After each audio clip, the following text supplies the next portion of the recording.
성경 봉독하시겠습니다. 함께 하실 말씀은 신약 성경 베드로전서 3장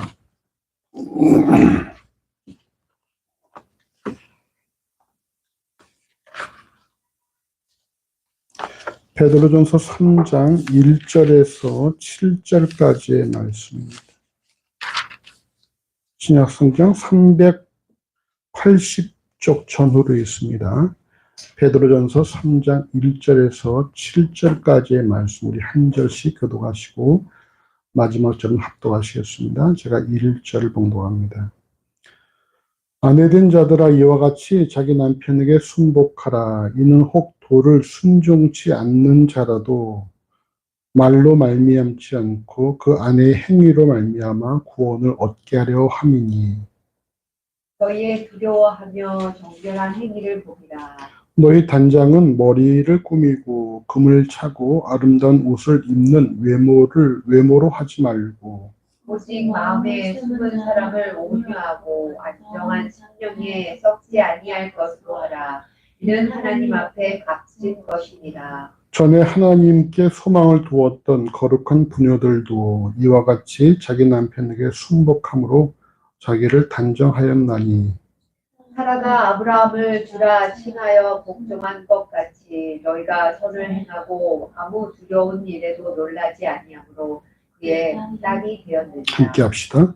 남편 된 자들아 이와 같이 지식을 따라 너희 아내와 동거하고 저는 더 연약한 그릇이요 또 생명의 은혜를 유업으로 함께 받을 자로 알아 귀히 여기라. 이는 너희 기도가 막히지 아니하게 하려 함이라. 아멘.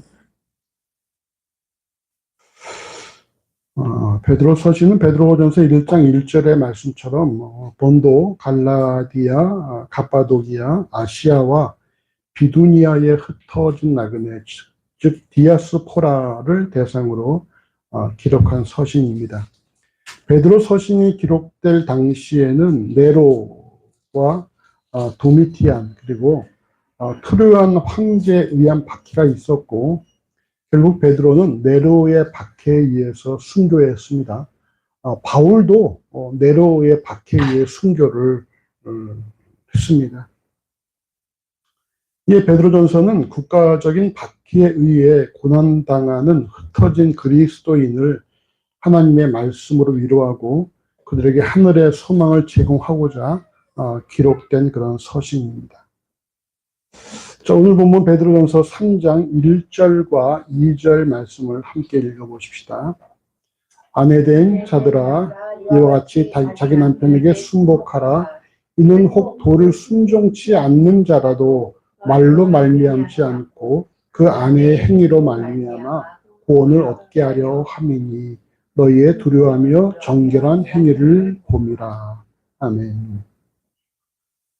먼저 오늘 본문 베드로전서 3장 1절에서 이와 같이라는 말씀은 이전 베드로전서 2장 13절에 인간에 세운 모든 제도를 주를 위하여 순복하되 와 베드로전서 2장 18절에 사환들아 범사에 두려워함으로 주인들에게 순복하되의 말씀을 받습니다. 즉 이와 같이란 인간 사회에 세워진 모든 제도를 주를 위하여 순복해야 하는데 이를 주종관계와 부부관계에 적용해야 한다는 것입니다. 다시 말하면 인간 사회에 세워진 모든 제도에 따라 종이 주인에게 또한 아내가 남편에게 순복하는 것이 주를 위하여 순복하는 것과 동일한 그런 모습이라는 것입니다. 이는 에베소 5장 22절에도 아내들이여 자기 남편에게 복종하기를 죽게 하듯 하라라는 말씀을 통해 남편에 대한 아내의 복종을 의무로 규정을 하고 있습니다. 그러나 오늘 베드로 서신의 본문은 믿지 않는 남편과 사는 아내에 대해 요구된 내용입니다. 그러니까 공동체 내에 이 믿는 이 여인들과 가정에 믿지 않는 남편이 있을 때에 해당되는 그런 내용이라는 거예요. 여러분, 로마 시대에는 언젠가 말씀드린 것처럼 아버지에게 자녀의 생사 여태권이 있다 그랬었죠. 그래서 만약에 이 아이가 태어났는데 어떤 뭐 불구이거나 아니면 노동력이 없는 여자이거나 이럴 때는 아이를 갖다 버린다고 그랬잖아요, 아버지가. 그러니까 자연히 모든 이 집안의 분위기가 아버지 중심으로 갈 수밖에 없었죠. 그래서 아버지가 믿는 종교는 다 따라 믿는 거예요. 그렇기 때문에 공동체 내에 믿는 남편과 믿지 않는 아내의 경우는 이거는 희박한 것입니다. 남편이 믿으면 온 가족이 다 따라 믿었기 때문에. 근데 반면에 이 기독교가 여인을 중심으로 확산되다 보니까 간혹 믿는 아내에게, 공동체에 있는 믿는 자매에게 믿지 않는 불신 남편이 있는 경우들이 발생한다는 것입니다. 그러니까 남편 따라서 다른 종교를 믿다가 기독교를 수용한 그런 여인들이 공동체에 나오게 됐다는 거예요. 그러니까 이런 여인들에게 해당되는 오늘 말씀이라는 것입니다. 근데 남성들은 왜 새로운 종교에 부응하지 못할까요? 왜 못할까? 정호야. 왜 남성들은 새로운 종교에 부응하지 못하고 기존 질서를 존중하는 모습을 지녀야 되나?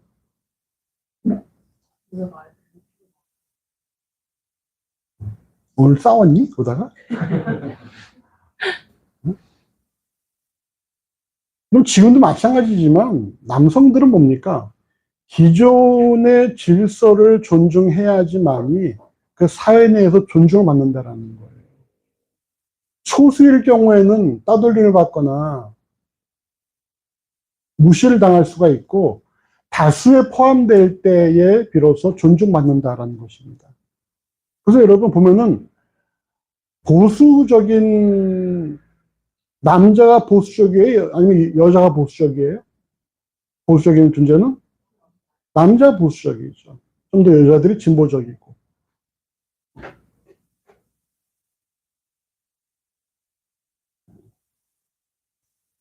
그러니까 이게 여인들은 기존의 질서에 대한 어떤 저항 이런 부분들이 있으니까 새로운 종교들을, 새로운 것들을 잘 수용을 하는 반면에 남성들은 기존의 것들을 그대로 고수하는 경향들이 있다는 것입니다.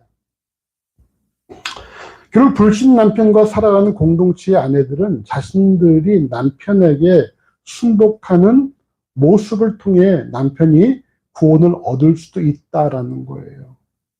고린도전서 7장 13절 역시 어떤 여자에게 믿지 아니하는 남편이 있어 아내와 함께 살기를 좋아하거든 그 남편을 버리지 말라 이렇게 말씀합니다. 이때 중요한 내용이 뭡니까? 남편에 대한 아내의 그런 순복의 내용이 오늘 베드로전서 3장 1절에 보시면 뭐라고 되어 있어요? 3장 1절 다시 한번 읽어봅시다. 아내된 자들아 이와 같이 자기 남편에게 순복하라. 이는 혹 도를 순종치 않는 자라도 말로 말미암지 않고 그 아내의 행위로 말미암아 구원을 얻게 하려 함이니. 자, 뭐로 말미암지 않고 뭐로? 말로 말미암지 않고 그 아내의 행위로 말미암아 구원을 얻을 수 있다는 거예요. 결국 순복은 뭡니까? 말이 아니라 행동으로 등장한다라는 거예요. 순복에 해당하는 단어가 이게 이제 휘포타소라는 그런 단어인데 이건 말이죠. 상대방의 아래에 내가 존재한다라는 뜻입니다. 영어도 이런 게 있죠. 영어로 아래에서 말을 듣는다. 이게 뭐야?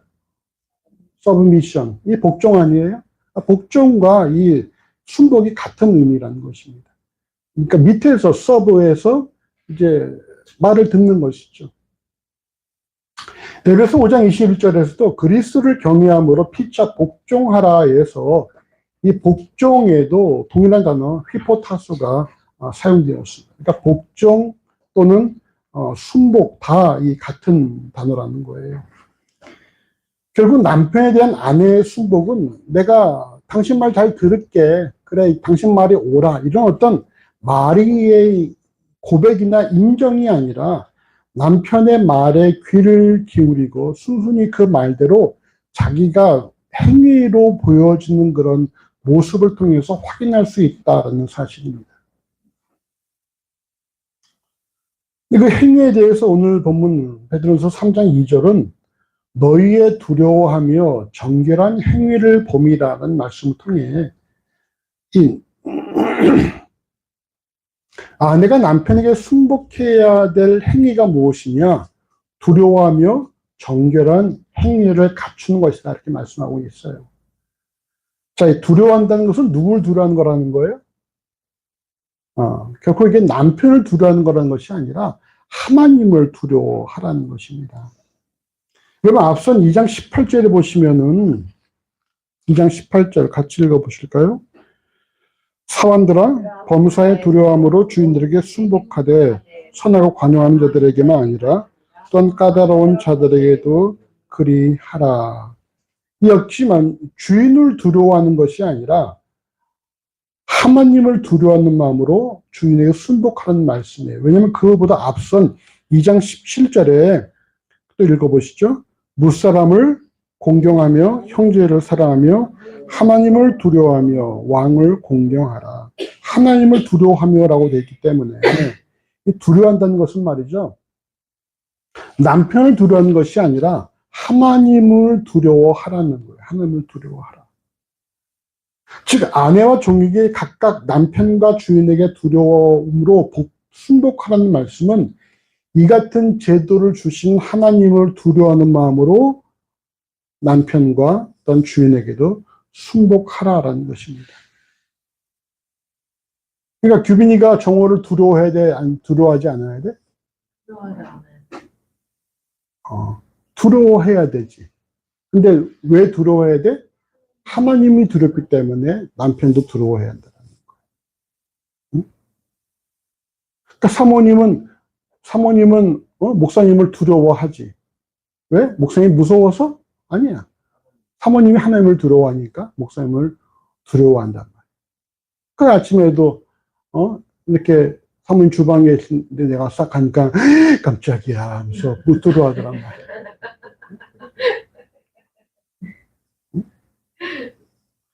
남편에 대한 아내가 순복하는 두 번째 모습은 정결한 행위는 이후 베드로전서 3장 3절에서 6절에 말씀하고 있어요. 같이 읽어보십시다. 3장 3절에서 6절까지. 너희 단장은 머리를 꾸미고 금을 차고 아름다운 옷을 입는 외모로 하지 말고 오직 마음에 숨은 사람을 온유하고 안정한 심령에 썩지 아니할 것으로 하라. 이는 하나님 앞에 값진 것이니라. 전에 하나님께 소망을 두었던 거룩한 부녀들도 이와 같이 자기 남편에게 순복함으로 자기를 단정하였나니 사라가 아브라함을 주라 칭하여 복종한 것 같이 너희가 선을 행하고 아무 두려운 일에도 놀라지 아니하므로 그의 딸이 되었느니라. 아멘. 아내 정결한 행위에 대해서는 본문 베드로전서 3장 3절은 뭐라 말씀합니까? 머리를 꾸미고 금을 차고 아름다운 옷을 입는 외모로 하지 말라 이렇게 말씀하고 있어요. 이는 왜 이런 말이 나왔을까요?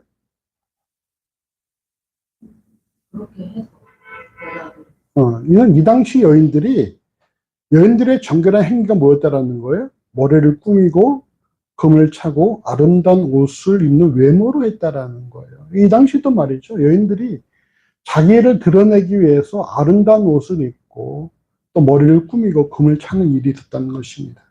주로 정결한 행위가 겉보기에 화려하고 아름다운 모습으로 많이 집중되었다는 거예요.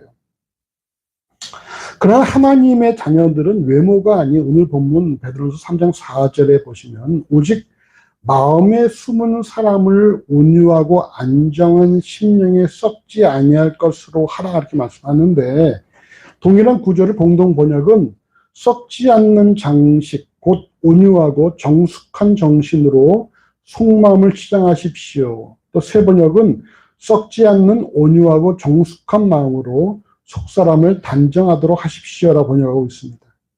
오늘 본문에 마음에 숨은 사람이 뭐예요? 속사람이에요. 속사람. 속사람으로 번역하고 있다는 것입니다. 그렇다고 해서 이때 속사람이 지난 주일에 나눈 것처럼 에베소 3장 16절에 속사람과는 다른 의미예요.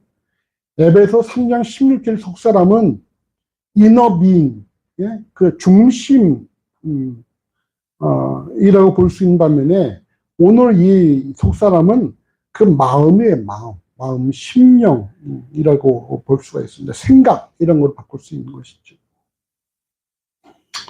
결국 하나님의 자녀들은 그 마음의 그 심령을, 생각을 온유하고 안정되도록 해야 한다는 것이고, 이것이 특히 그리스도인 아내들에게 요구되는 정결한 행위의 삶이라는 것입니다.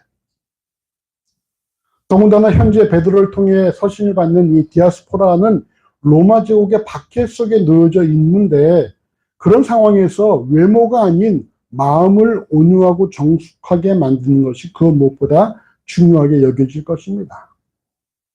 중요한 사실은 이처럼 그리스도인 아내들이 정결한 행위로 지니하는 온유하고 정숙한 마음을, 오늘 본문 베드로전서 3장 4절은 뭐라고 표현하는지 아십니까? 뭐라고 표현할까요? 3장 4절에 보시면 오직 마음에 숨은 사람을 온유하고 안정한 심령을 뭐라고 표현하고 있어요? 썩지 않는 것이에요. 썩지 않는 것. 썩지 않는 것이며 더 나아가서 이와 같은 삶이 하나님 앞에 값진 삶이라고 이렇게 말씀하고 있다는 거예요.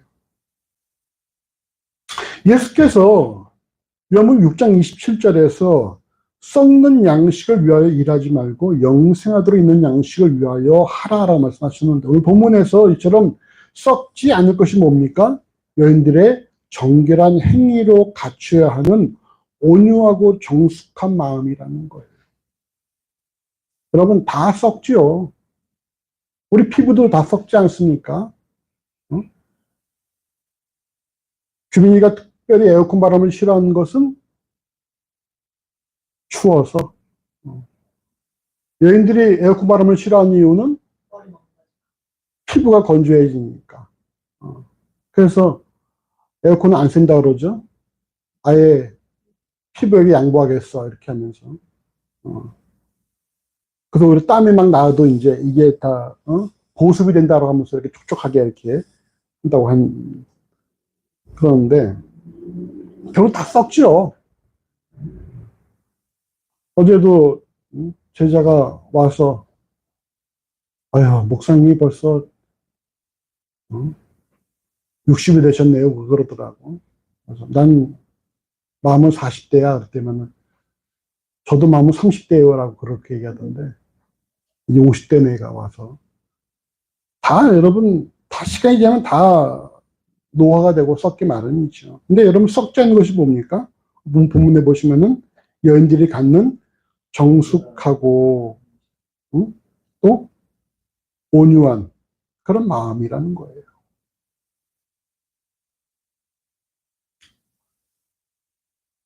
또 오늘 본문에서 언급되지는 않았지만 베드로전서 3장 3절에서 말하고 있는 머리를 꾸미고 금을 차고 아름다운 옷을 입는 것은 곧 무엇이라 표현할 수 있습니까?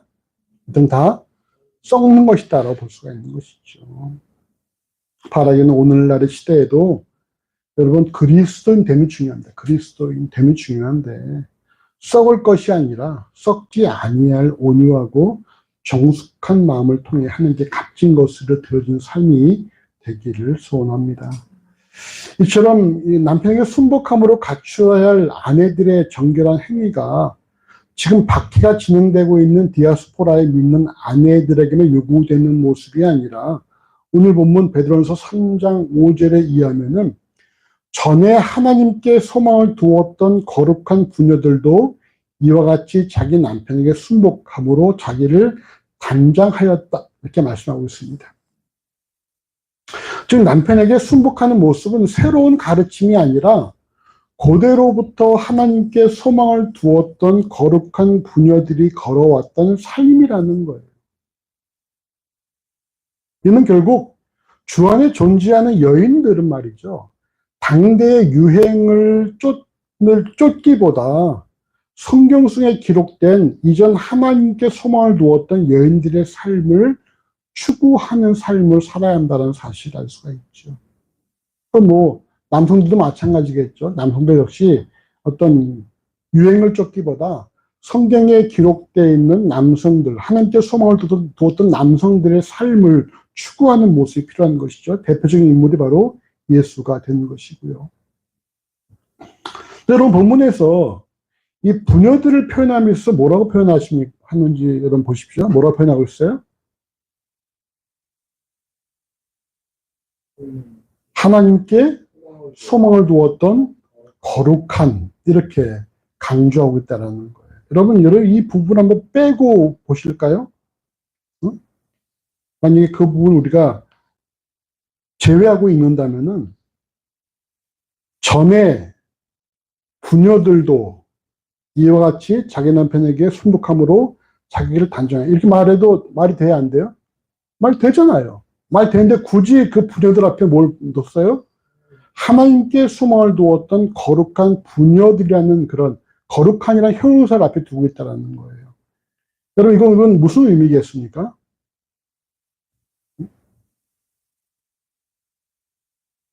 당시 디아스포라 여인들에게 있어서 남편에 대한 순복함이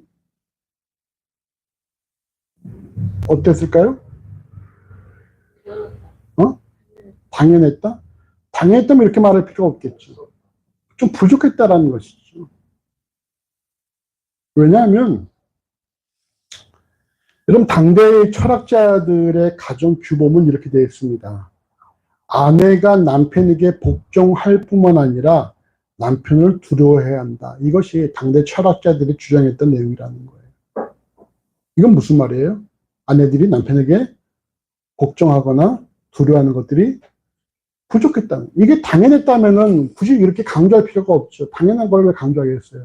근데 당연하지 않으니까 이게 강조가 나오는 거죠.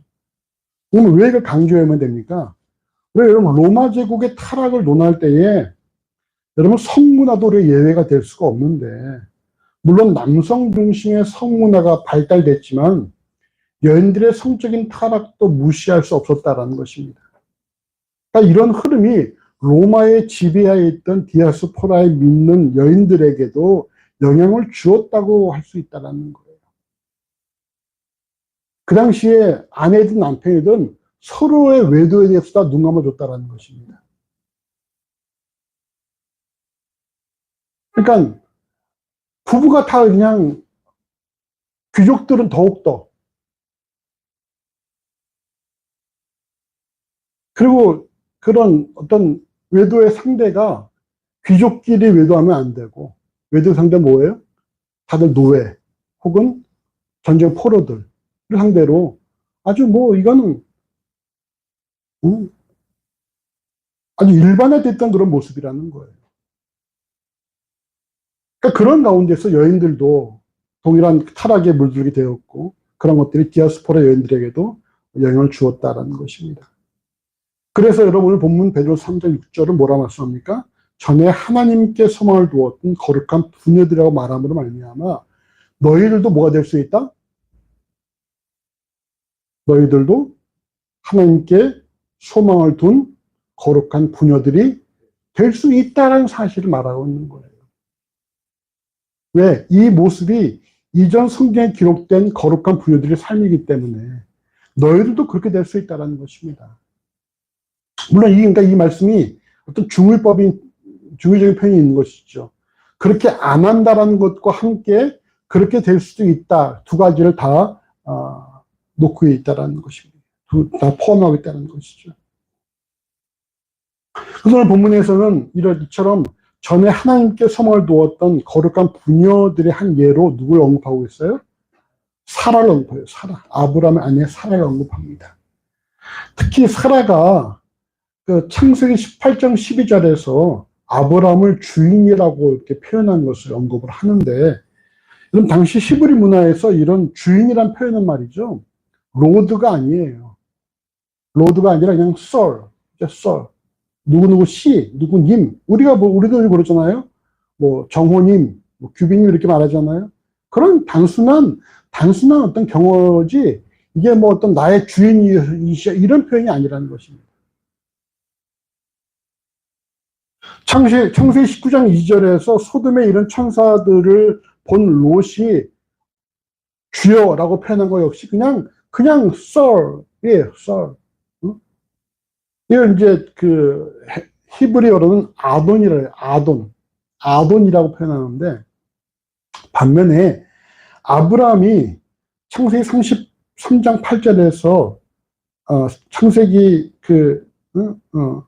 이 어디 18장인가요? 거기서 그 손님을 맞이할 때 사용한 주라는 그 단어는 이건 아돈이 아니라 아도니아예요. 아도니아. 아도니아는 뭐냐면은 유대인들이 원래 하나님의 이름이 야훼잖아요. 야훼. 근데 야훼라는 이름을 못 썼어요. 왜? 너무나 이 이름이 거룩한 이름이기 때문에 함부로 이름 못 썼단 말이에요. 우리도 그래서 어른들 이름 말할 때 뭐라고 얘기합니까?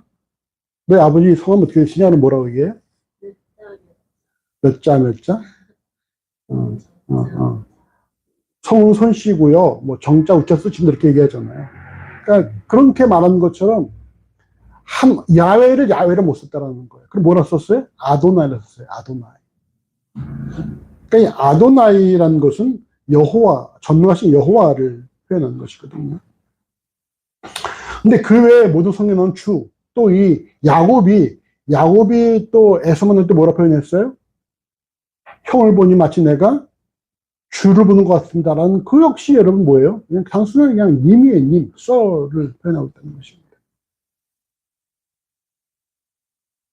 그러니까 우리 학교 다닐 때에 이 사라가 아브라함을 주인이라 부른 것 때문에 자기 아내에게 자기를 주인님이라고 부르라고 했던 그런 그 사람들이 있는데 그건 다 잘못된 것이죠. 사라가 주인이라고 표현한 것은 진짜 로드가 아니라 뭐라고요? 그냥 sir.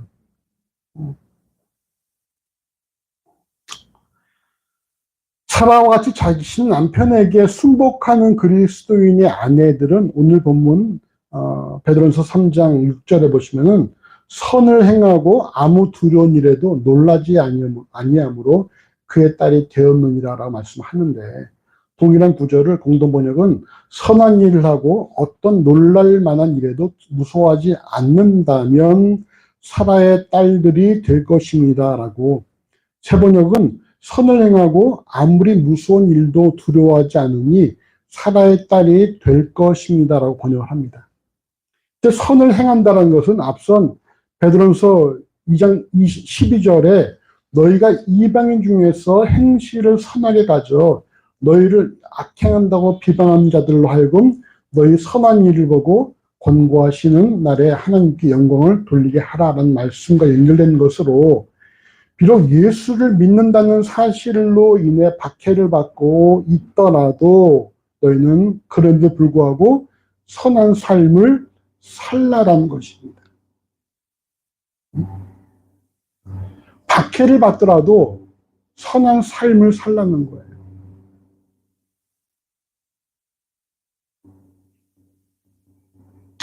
로마 시대에 많은 그리스도인들이 박해를 받았죠. 아까 말씀드린 것처럼 어떤 가정은 말이죠. 남편이 날마다 외도를 하는 거야. 그래서 아내가, 그러니까 귀족들 사이에서 이런 외도가 말이죠. 그냥 공공연한 사실임에도 불구하고 수치스러운 부분이었다는 말이에요. 그러니까 남편이 날마다 외도를 하니까 아내가 남편을 주변에 그걸 알렸어. 날마다 외도한다는 사실. 그러니까 남편은 아내를 고발했어요. 뭘 고발했는지 아십니까? 아내가 그리스도인이라는 사실을 고발했어요. 그래서 아내가 잡혀가서 순교당하는 그런 일도 있었습니다. 그 당시 예수 믿는 거로 바로 순교를 당했으니까. 그러니까 그럴지라도 너희는 뭐라는 거예요? 선을 행하라는 거예요. 그러니까 그 당시에 많은 그리스도인들은 진짜 속기 주께서 오시기만을 간절히 바랬던 것이죠.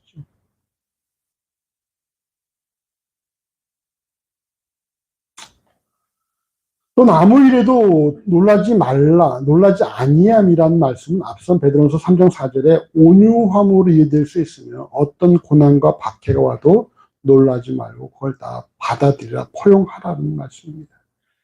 이는 이미 베드로전서 1장 7절에서 같이 읽어보십시다. 1장 7절 1장 7절.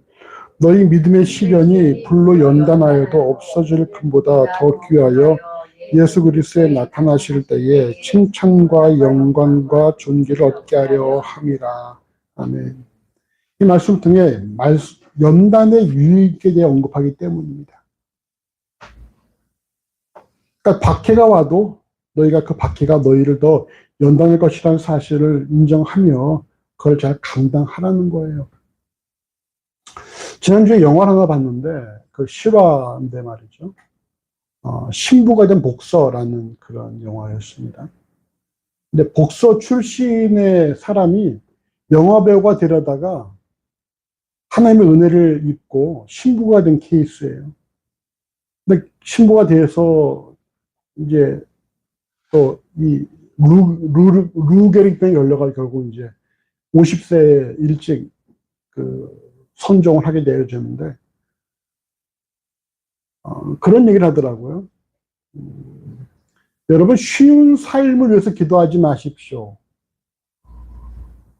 힘든 상황을 이겨낼 수 있는 힘을 달라고 기도하십시오라고 기도하라고 이렇게 얘기를 하는 거예요.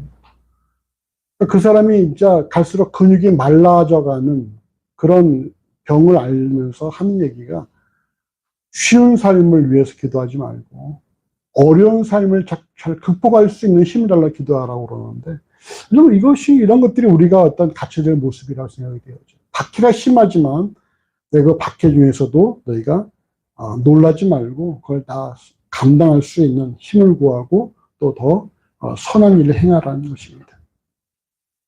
근데 이런 삶을 살아가는 여인들은 뭐라고 되어 있어요? 또 오늘 본문에 보시면은 이런 삶을 살아가는 사람들 6절에 보시면 그의 딸이 되었느니라 이렇게 말씀하고 있어요.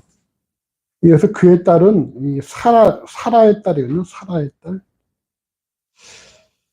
사라의 딸이 된다라는 이 표현이 당시를 살아가는 그리스도인에게 어떤 의미인지는 정확히 알 수 없지만 유대인들이 자신을 아브라함의 자손이라고 인식하고 있다는 점을 생각한다면은 여인에게 있어서 사라의 딸이라는 의미를 우리가 좀 미뤄 짐작할 수 있을 것 같아요.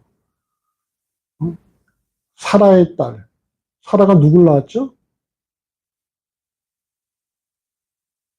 사라가 누굴 낳았어? 이삭을 낳았잖아, 이삭을. 이삭이 또 야곱과 에서를 낳았고 에서가 이스라엘 지파를 이루었잖아, 12아들이. 그 사라는 무엇입니까? 이스라엘 민족이 어떤 시조가 되는데 너희가 그 사라의 딸이 된다라는 거예요.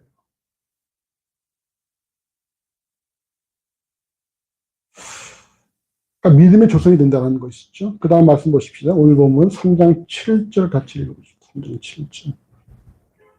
남편 된 자들아 이와 같이 지식을 따라 너희 아내와 동거하고 저는 더 연약한 그릇이요 또 생명의 은혜를 유업으로 함께 받을 자로 알아 귀히 여기라 이는 너희 기도가 막히지 아니하게 하려 함이라. 아멘. 이후의 말씀은 공동체 내의 남편들에게 주어진 말씀인데 앞선 아내들에게 비해 적은 내용을 담고 있는 이유가 무엇일까요? 왜 그럴까? 아내에 대해서는 자그마치 6절을 할애하는 반면에 남편에 대해서는 한 구절이에요. 왜 이렇게 베드로가 편애를 했을까? 왜 여자에게는 많은 구절을 할애하고 남자에게는 한 구절만 줬을까? 왜 그랬을까?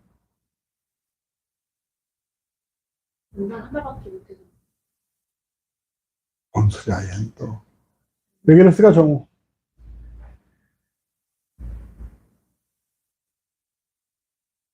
앞서 얘기한 것처럼 그 당시에 공동체에 누가 많았다고요? 여자들이 많았는데 남편이 믿으면은 온 가족이 다 따라 믿었다라는 것이죠. 근데 아내들은 홀로 믿는 아내들이 많았기 때문에 홀로 믿는 아내에게 주어진 그들이 많은 거예요.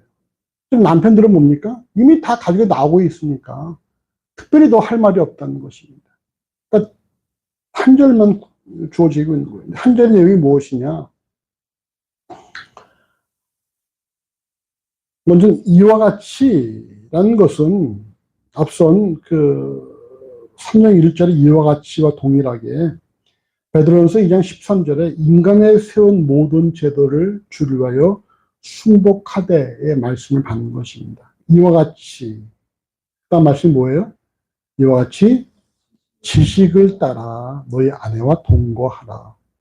자, 지식을 따라, 이와 같이 지식을 따라 너희 아내와 동거라는 말은 무슨 말이겠습니까?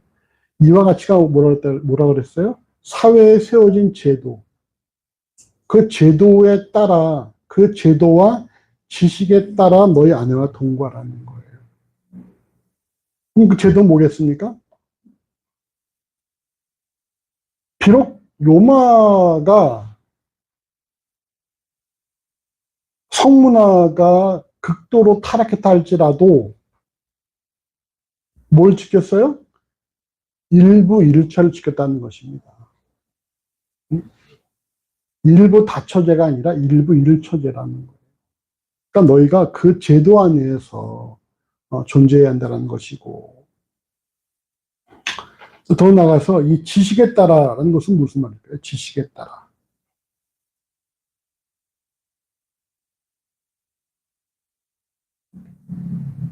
이게 중요한 말씀이죠. 지식에 따라.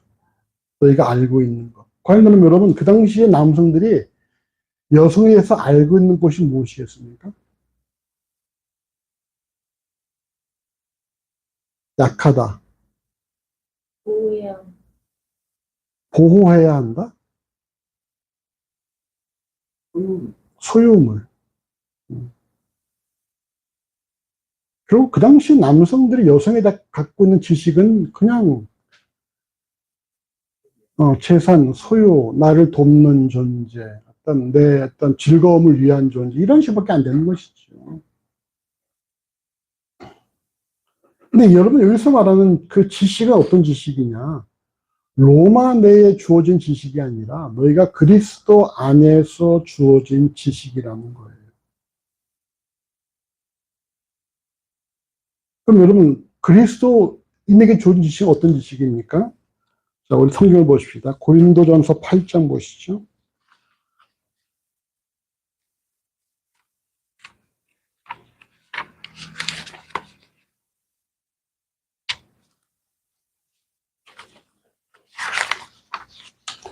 팔장 한번 읽어보십시다.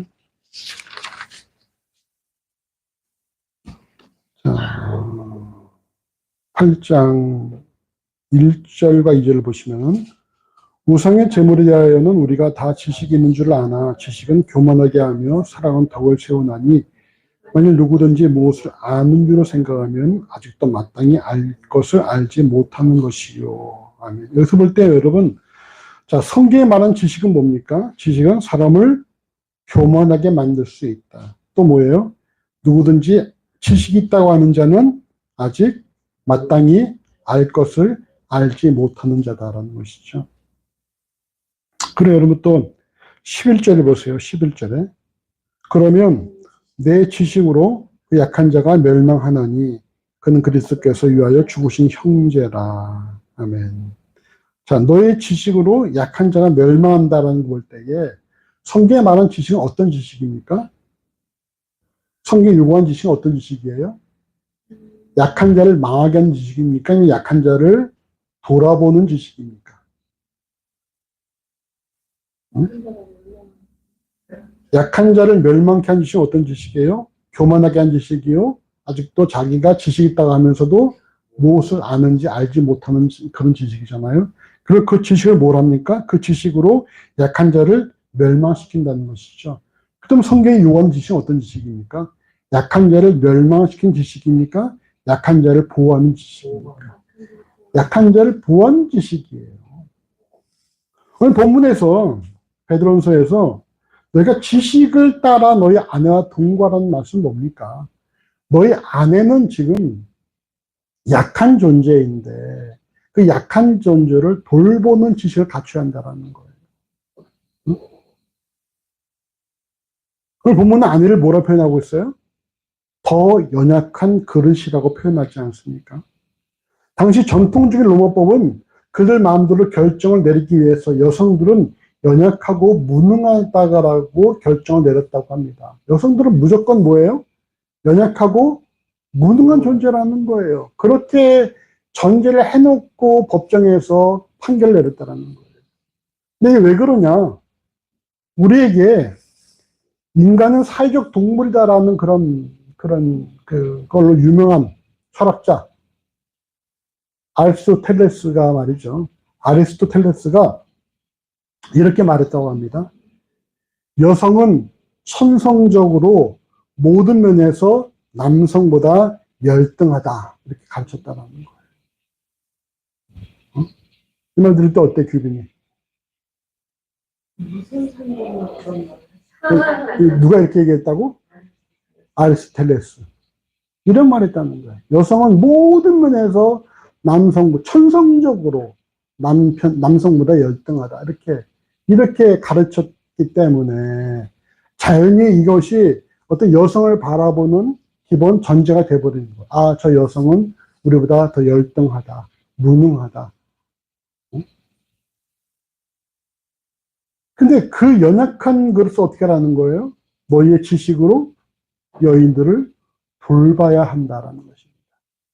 그러니까 지식에 따라 네 아내와 동거하고라는 이 말씀은 결코 어떤 로마 내에 펼쳐져 있는 만연되어 있는 그런 지식, 어떤 지식입니까? 여성들은 열등하고 무능하고 이렇다, 이런 지식에 따라 동거하는 것이 아니라 이 연약한 여인들도 돌보고자 하는 그런 마음으로, 그런 지식으로 아내와 동거하라는 거예요.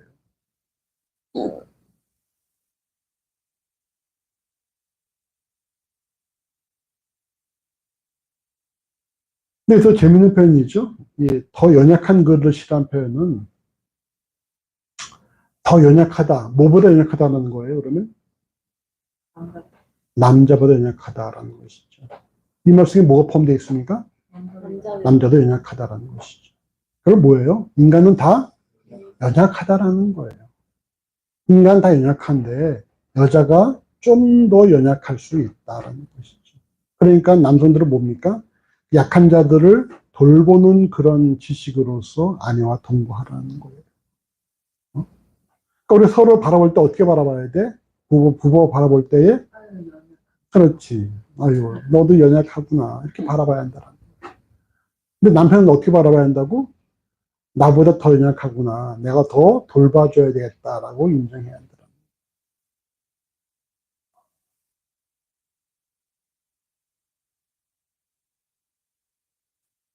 그럼 우리가 좀 더 이 공동체 남편들이 아내에게 어떻게 접근해야 할지를 알 수가 있죠.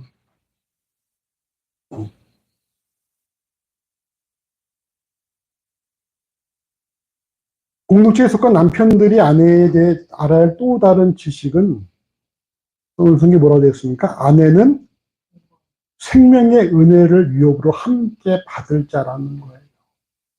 이는 부부를 통해 새 생명이 탄생된다는 사실을 말씀하는 것이지만, 자, 생명의 은혜를 유업으로 함께 받을 자라는 말씀 속에는 이 함께라는 표현은 어떤 말씀이 담겨 있어요? 함께. 너와 네 아내가 함께 유업을 받을 자다. 이 말씀에는 어떤 의미가 담겨 있겠습니까? 하나님 보시기에는 똑같다, 동등하다는 것이죠. 사회적으로는 여자가 더 연약한 그릇일 수 있지만, 그렇지만 하나님 보시기에는 뭐하다? 동등하다, 동일하다는 거예요. 동등하다는 것입니다.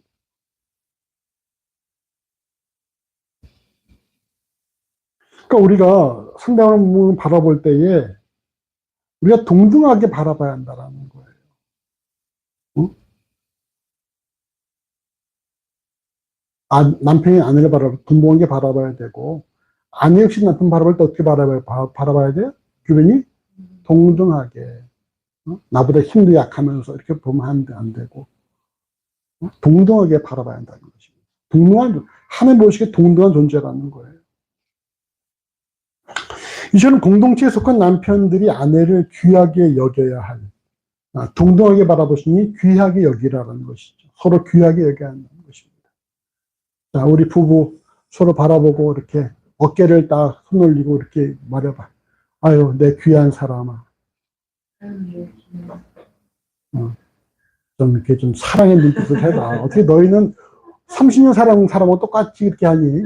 이제 10년도 안 된 애들이.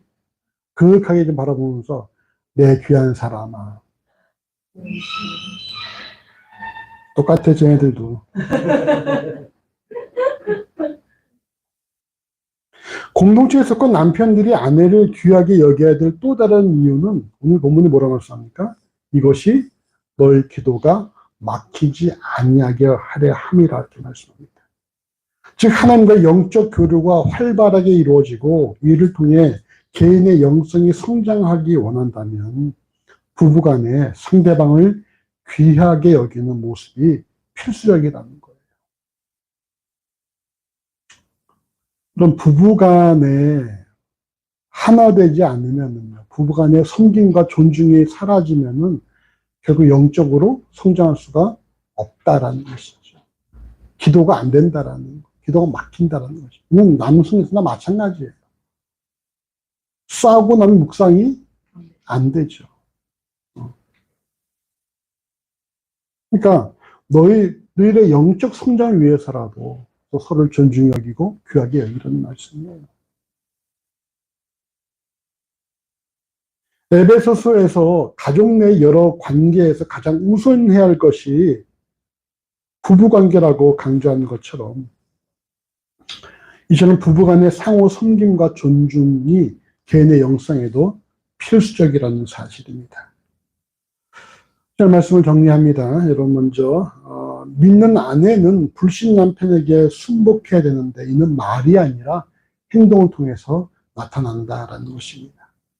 여러분 그 아내는 남편에게 순복해야 돼요. 순복하는 것이 말이 아니라 행위를 통해서 나타나야 한다는 것입니다.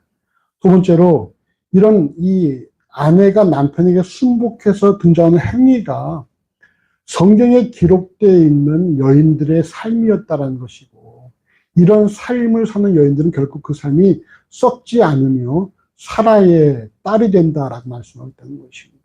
여러분 이 여인들이 시대의 어떤 흐름을 쫓는 것이 아니라 성경에 등장한 믿음의 선배들의 삶을 뒤따라가야 할 필요가 있다는 것입니다. 왜?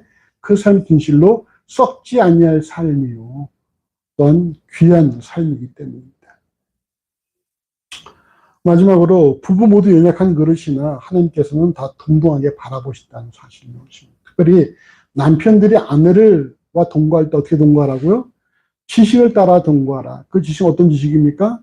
더 약한 사람을 돌봐주는 지식 가지고서 동거해야 한다는 거예요. 어저께 어떤 그 방송을 보니까 남자들이 말이죠. 결혼하고 나서 일정한 시간이 지나가면은 행복 호르몬 도파민 이게 다 사라져버리고 다시 옛날로 돌아간다라는 거예요. 옛날로. 그래서 가족들을 대할 때에 자기 친구들을 대한다라는 것이죠.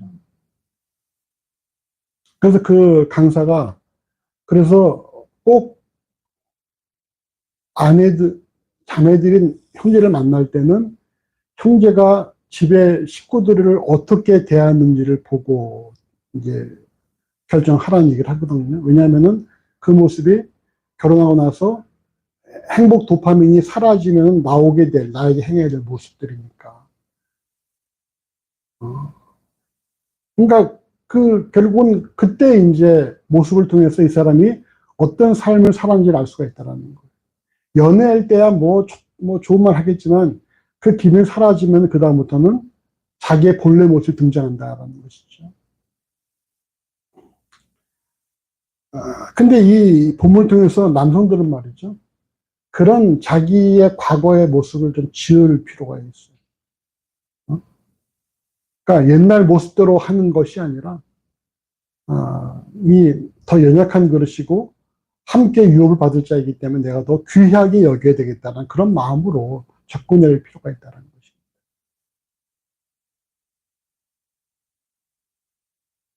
이를 통해서 더 우리가 영적으로 성숙해진다라고 말씀을 하고 있어요. 성경은. 자, 우리는 부부주의를 맞이해서 부부간에 혹은 이후 남편을 맞이할 존재로서 상대방을 알고 또한 상호 존중과 섬김을 통해 더욱 영적으로 성장하는 그리스도인들이 다 되시기를 주의 이름으로 소원합니다. 기도하십시다. 주님을 감사합니다. 이 오늘 말씀을 통해서 또 남편과 아내의 역할들을 또 우리 잘 또 점검케 하심을 감사합니다. 우리 아내들이 남편에게 순복하되 말과 어떤 표현만이 아니라 행위로 순복할 수 있도록 인도해 주시고, 이게 행위가 여호와 앞에 또 아름다운 것이요 우리 선배들이 살았던 삶이요 또 썩지 아니할 것이라는 사실을 명심할 수 있도록 인도하여 주시옵소서. 또 우리도 남성들이 더욱더 아내를 약한 그릇이라는 사실을 명심하며 더욱더 참으로 잘 보호하고 우리가 섬길 수 있도록 인도해 주시기를 간절히 원합니다. 또 특별히 여호와 보시기에 우리가 다 동등한 존재라는 사실을 명심하게 해주시고, 우리가 함께 유업을 받을 자로서 서로를 더 귀하게 여길 수 있도록 인도하여 주시옵소서. 이처럼 참으로 믿는 가정 내에 부부가 함께 또 서로 존중하고 섬김으로 말미암아 모두가 다 영적으로 성장하는 복된 삶이 되어지기를 간절히 소원합니다. 주의 은혜를 감사합니다. 예수 이름으로 기도합니다. 아멘.